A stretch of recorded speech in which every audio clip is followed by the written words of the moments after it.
Здравейте, мили мои! Аз съм ваша Маша. След края на работния ден имам един философски въпрос за вас.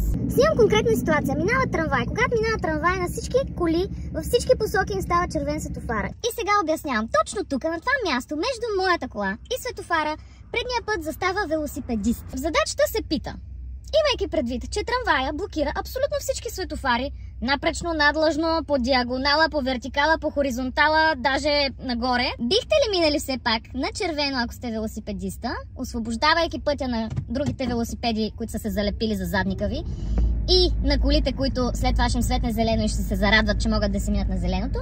Или бихте чакали да ви светне зелено и те първо тогава да почнете да се движите напред, като в същото време блокирате цялата колона от изнервени шофьори и велосипедисти, които нямат търпение да се приберат вкъщи и са в задръстване в час пик? Искам философски разсъждения в коментарите. Деца вика проблемите на белия свят. Пожелавам на всички такива дилеми да имате за разрешаване. Чао!